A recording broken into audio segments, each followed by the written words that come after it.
Hi Noxens, this is Anna from Project Khel. We are a play for child development organization and we use outdoor activities and games to impart life skills to children from underserved and underprivileged communities, and we have very specific focus on creating impact on gender, pluralism and building a sense of self in children. About me, I've been a storyteller, I've been into curriculum designing, I'm a facilitator, बर्तन साफ करने वाली, झाड़ू लगाने वाली, everything in office because we're a very small team and we believe in taking ownership for every bit of work that we do, including taking care of our office. Because I am a woman myself, that allows me to reflect on my experiences and bring that into the program that I'm working for, right from the program development to the implementation point of view. And apart from that, as an organization, Project Khel believes in a lot of reflection after every bit of work that we do, that allows us and pushes us and encourages us to listen to the groups that we are working with and incorporate their needs into what we have the capacity to deliver. So as a menstrual educator, I definitely have my own experiences with my mother, the conversations I've had with my aunts, or even my life as a student in a convent school and a convent college. The whole bit of shame and stigma that all of us carry, that despite being in an all-girls school with all-girls staff, we never used the word periods. We always had code words. We always had our pads wrapped up in the darkest corners of our bags. And right up till I think class 7, I'd not seen a pad, and once that I did, my partner was too embarrassed. My partner, as in the girl who sat next to me, she was too embarrassed to even talk about it. So I think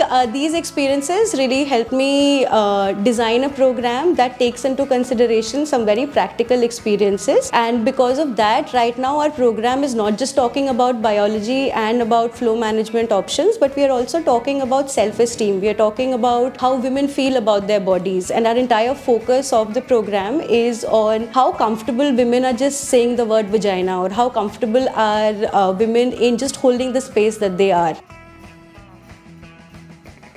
So when I started out, physically I was half my size, so it was really difficult getting taken seriously, not by the children but by the adults that I used to meet in terms of networking or trying to bring more opportunities or new partnerships for Project Khel. And once I crossed that level of being physically accepted as a senior person in the organization, it was really difficult getting taken seriously in the meetings that I went for. Like a lot of men that we met for the longest part of my growth journey, they refused to shake hands and they would only look at or talk to our founder, Akshay, who's a man, and I would fairly be unseen. So I think these experiences initially, because right out of college I had a lot of fire, and then at times I really questioned people that why didn't you shake hands with me? But over the years I figured that there are better ways of dealing with this. Probably not ask for your hands to be shaken. Either I put my hand forward or I acknowledge that there is a gap, and I bring that understanding into my work with children, where we create the safe space where children look at each other as human beings, as individuals, acknowledge each other by their names and not A or OA or Mote or Chote. So when you start doing that with children from a younger age, I think over the years we will be able to bring about that change when adults meet adults and they refuse to look at each other based on their gender, but as individuals that they are. So as an organization that works with children, we do have a curriculum. It is a 2-year-long curriculum, completely sports and activity based. But we focus on working with our facilitators in building their social skills much more than just helping them implement the curriculum. Because I feel curriculum बनाना एक चीज़ है, implement तो कोई भी करा सकता है, but then the ability to create safe spaces, it really requires you to be as normal a human being as you can. So we encourage very little to-dos, like know the names of the children, call children by their names. If you've made a mistake as an adult, as a teacher figure in a group, you apologize for that. So we constantly try to normalize that love, warmth and kindness is a value that all of us could possess. We acknowledge individuals for who they are.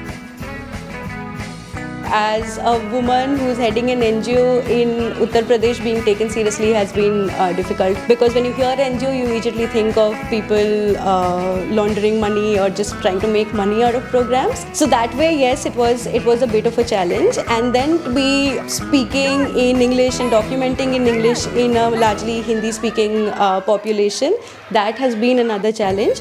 But I think some of the advantages also of being amongst the handful of women who are heading different spaces, there is this opportunity that we have to set examples. So I am from a Hindu family, I'm married to a Christian person, and I definitely bring that in my conversations with young people. And I bring in the journey that my parents have had in getting their daughter married off to a Christian man. I bring in this aspect of being a married woman and I'm wearing jeans and t-shirt and I'm coming into a community. Sometimes I wear a sari or salwar kameez and go into the community and play a sport just as badly as I normally do, because I'm not very good at it. And just to be normal about making mistakes sets a very strong example amongst young people, because leader hamare dimag mein is always perfect.